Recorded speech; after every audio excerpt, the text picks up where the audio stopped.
জামাত সহ যে সমমনা তাদের ৮টি রাজনৈতিক দল রয়েছেন তারা ইতিমধ্যেই ঘোষণা দিয়েছেন তাদের আগামী রবিবারের যে কর্মসূচি জুলাই সনদ বাস্তবায়নের লক্ষ্যে তারা যমুনার সামনে অবস্থান নিবেন। তো সেই কর্মসূচি তারা ঘোষণা দিয়ে দিয়েছেন অলরেডি তাদের যে ৫ দফা দাবি তার মধ্যে এটি। এর আগে তারা গতকালকে সমাবেশ করেছেন।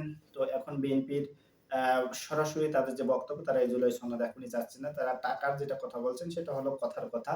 কিন্তু বিষয় হলো তারা আসলে এই জুলাই সনদ বা এই সনদের বিষয় বা জুলাইতে যে কিছু হয়েছে সেটাই তারা এখন হয়তোবা এখন সামনে ইলেকশন থেকে এটি মানতেছেন যে এটি হয়েছে। কিন্তু পরবর্তীতে তারা এটার মানা তো দূরের কথা এবং তারা যে কর্মী তাদের মারা গিয়েছেন সেটিও হয়তো তারা ভুলে যাবেন। এমন একটি পরিস্থিতিতে দাঁড়িয়ে এই জুলাইতে তারা রুখে দাঁড়িয়েছিলেন। তারা চাচ্ছেন যে জুলাই সনদের আইনি ভিত্তি এবং জুলাই সনদ বাস্তবায়নের জন্য গণভোট করে সেখানে গণপরিষদ হোক অথবা আইনি ভিত্তির মাধ্যমে আগামী সংসদ নির্বাচন করা। সেটা বিএনপি বলতেছে সংবিধানে নেই, গণভোট সংবিধানে নেই এবং আগামী নির্বাচন এই সংবিধানের অধীনে হতে হবে। যে সংবিধানে ছিল যে ৫ বছর পর বাংলাদেশে নির্বাচন হবে আর যদি এর মধ্যে সরকার পড়ে যায় বা অন্তর্বর্তীকালীন তত্ত্বাবধায়ক সরকার ব্যবস্থা সেটাও বাতিল হয়ে গেছে। সরকারকে নির্বাচন করতে হবে নির্বাচিত সরকারের অধীনে। তো এই জটিলতার মধ্যে রয়েছেন এবং বিএনপি এখানে কেন তারা বিরোধিতা করছেন, তারা ফ্যাসিস্টের কথা বলছেন তারা আসতে পারে। বিভিন্ন রকম যেহেতু পিআর এর একটি বিষয় রয়েছে সেটিও এখন ইসলামিক দলগুলো এখন বলতেছে না কিন্তু জুলাই গণভোট তারা চাচ্ছেন এবং গণভোটের আলোকে তারা জাতীয় জুলাই সনদের আইনি ভিত্তি চাচ্ছেন। এখন প্রধান উপদেষ্টার কার্যালয়ের সামনে যমুনার সামনে যে কর্মসূচি দিয়েছেন রাজনৈতিক ৮ দল, তাদের কর্মসূচিকে ঘিরে রাজনীতিতে এমনিতেই আগামী ১৩ তারিখ অর্থাৎ আগামীকালকে আওয়ামী লীগের একটি কর্মসূচি রয়েছেন। তারপরে শুক্র, শনি হয়তোবা তাদের কর্মসূচি শুক্র, শনি বন্ধ থাকলে রবিবার থেকে আবার শুরু হতে পারে।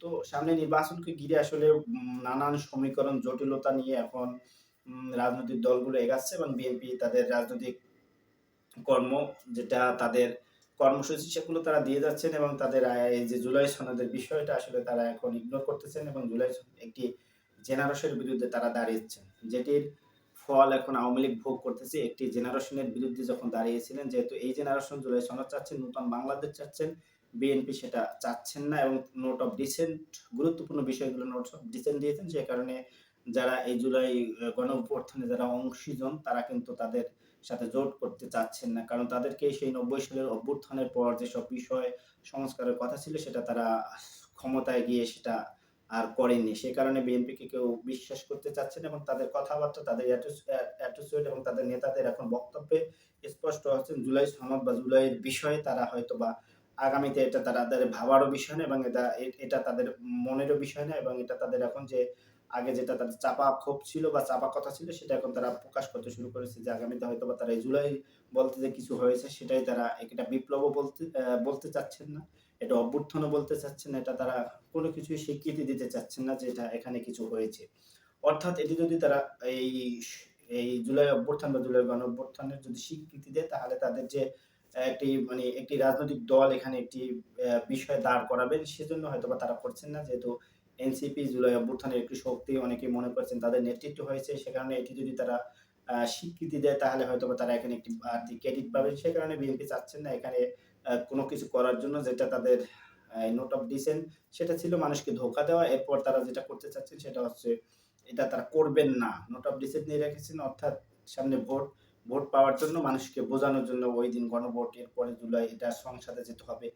এগুলো হচ্ছে মানুষকে বা এই ইয়াং জেনারেশনকে বা ইয়াংদেরকে একটি ভুল পথে পরিচালিত করা যেটা ইয়াং জেনারেশন বা ইয়াং ইয়ুথ লিডার যারা আছেন তারা বুঝতে পেরেছেন যে বিএনপি আসলে এটা কিছুই করবেন না। এটা শুধু সামনে ভোট সামনে নিয়ে আসা এবং ভোট কিভাবে মানুষের থেকে আদায় করা সেটা মানুষের চোখে ধুলো দিয়ে এটার সামনে নির্বাচনটা হয়ে যাবে। তারপরে বিএনপি এটাকে ভুলে যাবে। তারপর সংস্কারের কথা বলবেন সংসদে হবে। তারপর এটা হতে দেখা যায় ৫ বছর চলে যাবে। তারপর আর হচ্ছে না আবার সামনে ইলেকশন। তো এইসব বিষয় থেকে সবাই অন্য যারা এই অভ্যুত্থানের অংশীজন তারা চাচ্ছেন যে এটি হয়ে যাক। এই গণভোটটা হয়ে যাক। তারপরে হয়তোবা জুলাই চার্টারে যেটা হবে সেটা বা গণভোটে যদি হা জয়যুক্ত হয় তারপরে সেটির মাধ্যমে যে আইনি ভিত্তি তারপরে করবে। তো এখন এই জামাত ইসলামী এবং জামাত ইসলামী এবং বিএনপি বা অন্যান্য রাজনৈতিক দল কিন্তু এখন মুখোমুখি একটি অবস্থানে রয়েছে। একদিকে আ বি আ বিএনপি যেটা বলছেন যে তারা নির্বাচনকে কেন ভয় পাচ্ছে? নির্বাচন এলে জামাতের অস্তিত্ব থাকবে না। অথচ কিন্তু বিএনপি এখন খুব ভয়ের মধ্যে রয়েছে নির্বাচনকে নিয়ে। কারণ তারা এখন আওয়ামী লীগের হাতে পায়ে ধরা বাকি। আমার মনে হচ্ছে যে এটা তাদের যে প্রকাশ্য বক্তব্য তারা দিচ্ছেন, আমার মনে হয় রাতের বেলা আওয়ামী লীগের নেতাকর্মীদের বাড়িতে যেয়ে তারা এখন হাতে পায়ে ধরছেন তাদের ভোটের জন্য, যে তাদের পক্ষে যেন ভোট দেওয়া হয়।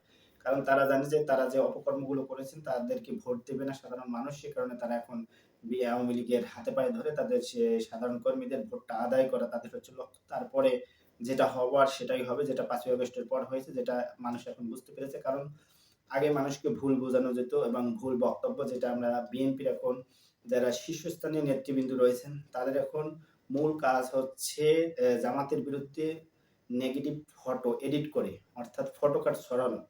কালকে আমি যেটি দেখলাম যে বিএনপির একজন আ উত্তরের যুবদলের তিনি সভাপতি সম্ভবত সাজ্জাদুল মিরাজ, তার থেকে শেয়ার করা হয়েছে একটি শিবিরের নামে যে এনসিপির ইয়ের সামনে বোমা মেরেছেন, আ ককটেল মেরে ধরা পড়েছেন শিবির নেতা। অথচ সেখানে এই ফটোকটটি আমার দেশ পত্রিকা দিয়ে তিনি শেয়ার করেছেন। সেখানে কিন্তু আমার দেশ পত্রিকার এই ধরনের কোনো ফটোকপি ছাপানো হয়নি। এবং সেখানে শিবির বলে যেটি চালানো হয়েছে সেটা কিন্তু বিএনপি সবাই সেটাকে শেয়ার দিয়েছেন।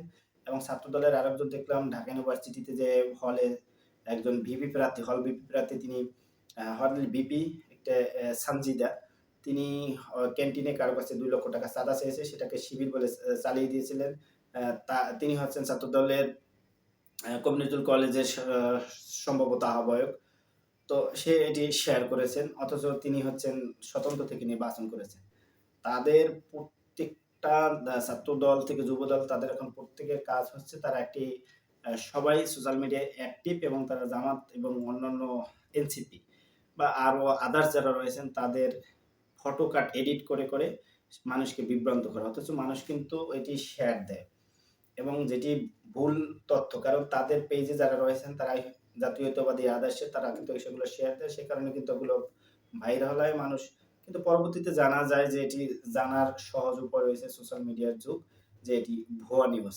বিএনপি কিন্তু সেটি করছে না। আসলে এই কাজগুলো যে নেতাদের পরামর্শ করছেন বা এই বিভিন্ন জায়গায় নেতারা যেভাবে বক্তব্য দিচ্ছেন, মহিলা জামাতকে কোথায় যেতে দেওয়া হবে না, তাদেরকে বিভিন্ন জায়গায় হেনস্থা করা হচ্ছে এবং কাউকে যেন না দেওয়া হয়। জামাতে ভোট দিলে মানুষ মুনাফেক হয়ে যাবে, জামাতে ভোট দিলে কেউ জান্নাতে যাবে না। এই ধরনের বক্তব্য কুষ্টিয়াতে সম্ভবত একজন এমপি প্রার্থী তিনি দিয়েছেন এবং এছাড়াও আ তারা বিভিন্ন সময় মহিলা দল থেকে শুরু করে সবাই এটির যে তাবলিগ যারা করে, অর্থাৎ মহিলা জামাত যারা করে তাদের বিরুদ্ধে তারা কথা বলছেন। তো এরপরে বিএনপির একজন রয়েছেন মুফতি মুহাদ্দিস সালাউদ্দিন আহমেদ, তিনি ফতোয়া দেওয়া শুরু করছেন। তিনি একাধারে যেমন সংবিধান বিশেষজ্ঞ, এখন তিনি আবার মুফতিও বটে। তিনিও ফতোয়া দিচ্ছেন। তারা মদিনুল ইসলামকে সমর্থন করে, তারা মদিনুল ইসলামে বিশ্বাসী এবং তাদের মদিনুল ইসলামের বিশ্বাসী তারা যে এস এ আলমের আ গাড়ি দখল করে এস এ আলমের ব্যবসা প্রতিষ্ঠান থেকে তারা আবার মদিনার ইসলামে বিশ্বাসী দল।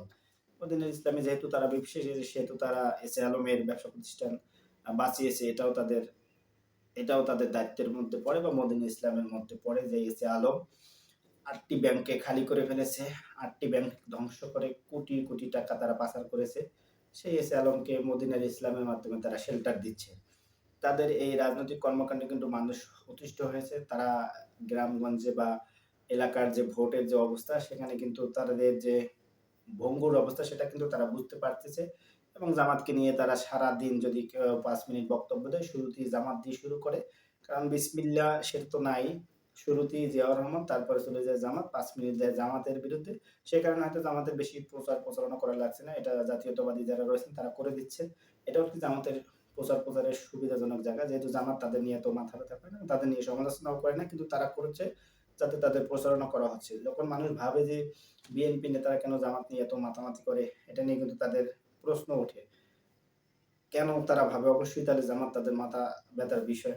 তো বিভিন্ন বিষয় নিয়ে সামনে আসছেন। তো এই ৮ দলের কর্মসূচিকে ঘিরে সামনে কি হতে পারে বা জুলাই সনদ তারা আদায় করতে পারবেন কিনা এবং আগামীকালকে হয়তোবা একটি সুখবরও আসতে পারে। প্রধান উপদেষ্টা আগামীকালকে জাতির উদ্দেশ্যে ভাষণ দেবেন। সব মিলিয়ে রাজনৈতিক পরিস্থিতি কোন দিকে যায় সেটা আসলে বলা